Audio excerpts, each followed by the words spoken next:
నమస్తే friends. AP కల్తీ మద్యం రకరకాలైన మార్పులు తెచ్చుకుంటుంది. అది రకరకాలైన వేషాలు వేసుకుంటుంది. రాజమౌళి గారి సినిమాలో ట్విస్టుల కన్నా, రాజమౌళి గారి సినిమాలో ఉత్కంఠత కన్నా దీంట్లో ఒక అద్భుతమైన స్క్రీన్ ప్లే ఉత్కంఠత నడుస్తుంది. ఇవన్నీ నేను మీతో పంచుకునే ముందు నాది ఒక చిన్న రిక్వెస్ట్. కొత్తగా ఛానల్ పెట్టిన సబ్స్క్రైబ్ చేయండి, నచ్చితే లైక్ కొట్టండి, కుదిరితే కామెంట్ చేయండి. ఇంతకీ టీడీపీ వాళ్ళు ఏమంటున్నారు, ఇంతకీ వైసీపీ వాళ్ళు ఏమంటున్నారు, ఇంతకీ నా అభిప్రాయం ఏంటి మీతో పంచుకుంటాను. పంచుకునే ముందు కొంచెం దీని పూర్వపరంలోకి వెళ్దాం. మనకి ఈ ఏపీ కల్తీ మద్యం గురించి మనందరికీ తెలుసు.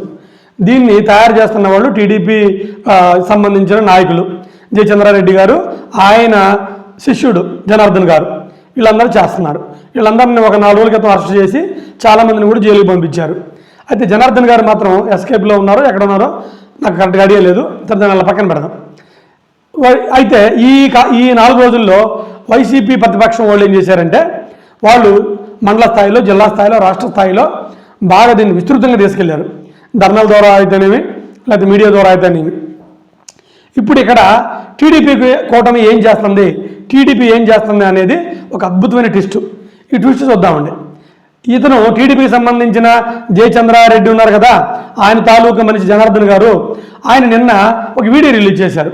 ఆ వీడియోలో ఏముందంటే, అబ్బాబే ఇది నాకు సంబంధం లేదు, అసలుకి ఇది టీడీపీ వాళ్ళకి సంబంధం లేదు, ఇదంతా కూడా వైసీపీ లీడర్ జోగి రమేష్ గారు చేయించారు అని ఒక ఆడియో రిలీజ్ చేశారు. ఆడియోలో ఏం చెప్పారంటే, మన చంద్రబాబు నాయుడు గారిని బదనాం చేద్దాం, ఆయనకి అవమానం తీసుకొద్దాం, అతను మంచి పేరుంది కదా, అతనికి పేరును పాడు చేద్దాం అని చెప్పి ఆయన నాకు 3 కోట్లు ఇచ్చారు. పైగా ఇది నేను చేయట్లేదు, వైసీపీ పెద్ద లీడర్ అంటే జగన్మోహన్ రెడ్డి గారు ఇలా చేయమని చెప్పారు కాబట్టి నేను చేస్తున్నాను, మీరు చేయండి అని ఆయనకి చెప్పారంట ఒక 2 సంవత్సరాల క్రితం. ఓకే, ఇది ఆయన చెప్పిన వీడియో. సరే, దీన్ని ఇలా పక్కన పెడదాం. ఇప్పుడు వీళ్ళు ఏమంటున్నారంటే, ఎవరో జోగి రమేష్ గారు, వైసీపీ వాళ్ళు, అబ్బాయి మాకు సంబంధం ఏముంది, మేము ఎందుకు అలా అంటాం, చంద్రబాబు నాయుడు గారిని, వాళ్ళ అబ్బాయి గారిని, వాళ్ళందరిని తీసుకొని తిరుపతి రమ్మానంటే నేను నా పిల్లల్ని తీసుకొని వస్తా, నేను ప్రమాణ స్వీకారం చేస్తా దేవుడి ముందు, ఇది అబద్ధం అని, అసలు నేను ఎందుకు ఇలా చేస్తానో, అంత చండాలం పని నాకేం పని అని వీళ్ళు అంటున్నారు. ఇదంతా కూటమి ప్లాన్ అని. అయితే ఇక్కడ వీళ్ళిద్దరు వాదనలు ఎలా ఉన్నాయి, నాకు ఒక డౌట్ వచ్చింది ఇందులో. ఆ డౌట్ ఏంటో మీతో పంచుకునే ముందు కొద్దిగా జాగ్రత్తగా మళ్ళీ ఒకసారి వినండి, వీడియో మొత్తం చూడండి. నమస్తే ఫ్రెండ్స్. నా డౌట్ ఏంటంటే, జోగి రమేష్ గారు అనే జనార్దన్ గారు అనే అతను టీడీపీ మనిషి, జనార్దన్ గారు అనే అతను జయచంద్రారెడ్డి గారి మనిషి, మనందరికీ తెలుసు. అయితే అతను మన వైసీపీ లీడర్ 3 కోట్లు ఇస్తా అన్నప్పుడు ఫోన్లో మాట్లాడారంట. ఎవరో వైసీపీ లీడరు జోగి రమేష్ గారు ఫోన్ చేసి అతనికి జనార్దన్ గారికి 3 కోట్లు ఇస్తా అన్నారంట. తర్వాత ఇంకేంటి, ఇదంతా చంద్రబాబు నాయుడు గారిని విరికిద్దాం అన్నారంట. ఓకే, నా డౌట్ నాకు ఎక్కడ డౌట్ వచ్చిందంటే, ఇదంతా ఫేక్ అని. జనార్దన్ గారికి ఆ 3 కోట్ల ఆశపడటం ఎందుకు? ఆ ఆడియో తీసుకెళ్ళి చంద్రబాబు నాయుడు గారికి కానీ వినిపించినట్లయితే 3 కోట్లు ఏంటి, చంద్రబాబు నాయుడు గారు 10 కోట్లు ఇచ్చేవాళ్ళు, మినిస్టర్ పదవి ఇచ్చేవాళ్ళు, ఎమ్మెల్యే పదవి ఇచ్చేవాళ్ళు, ఆయనకి మంచి పేరు వచ్చేది. ఆ ఆడియోని పట్టుకొని ఏకంగా జనార్దన్ రెడ్డి గారిని 2 సంవత్సరాల క్రితమే అరెస్ట్ చేయవచ్చు. ఆ వీడియోని పట్టుకొని జనార్దన్ రెడ్డి గారిని జైల్లో వేయచ్చు, జగన్మోహన్ రెడ్డి గారిని కూడా జైల్లో వేయచ్చు. మరి జనార్దన్ గారు అనే అతనికి అన్ని తెలివితేటలు లేవా?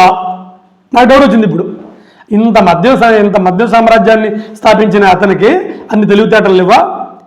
అప్పుడు చంద్రబాబు నాయుడు గారు నమ్ముతారు కదా? ఇది నాకు పెద్ద డౌట్. రెండో డౌట్ ఏంటంటే, ఇతన్ని అరెస్ట్ చేసినప్పుడు జనార్దన్ గారిని పోలీసుల విచారణలో ఎఫ్ఐఆర్ నమోదు చేసినప్పుడు అతను ఇవన్నీ చెప్పలేదు, అతనికి ఇవన్నీ చెప్పలా. 2-3 రోజుల తర్వాత 4 రోజుల తర్వాత ఆడియో రిలీజ్ చేశారు. ఈ 4 రోజుల గ్యాప్ ఎందుకు తీసుకున్నారు అతను? పోలీసులు జనార్దన్ గారిని కొట్టించి లేదా నయానో భయానో భయపెట్టించి ఇలా చెప్పమని ఆడియో రిలీజ్ చేయమన్నారు చంద్రబాబు నాయుడు గారు. ఇది రెండో డౌట్.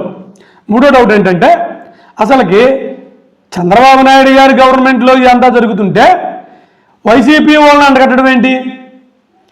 వైసీపీ వాళ్ళందరూ ఇది మరి చంద్రబాబు నాయుడు గారికి కూటమికి చెడ్డ పేరు వచ్చిందనే పైగా సిట్ ఏర్పాటు చేశారు. సిట్లో ఉన్న వాళ్ళందరూ ఎవరు? టీడీపీ సంబంధించిన వాళ్ళు. అశోక్ గారు, చక్రవర్తి గారు, శర్మ గారు, వీళ్ళందరూ ఎవరు మాట వింటారు? చంద్రబాబు నాయుడు గారి మాట వింటారు. రాజు తలుచుకుంటే దెబ్బలో కొదవా ఎలా కావాలంటే అలా కొట్టేసుకోవచ్చు, కింద కొట్టచ్చు, పైన కొట్టచ్చు. వైసీపీలో పక్కేమో సిబిఐకి చెప్పమంటే వీళ్ళేమో సిట్కి చెప్పారు. ఇవి నాకున్న డౌట్లు.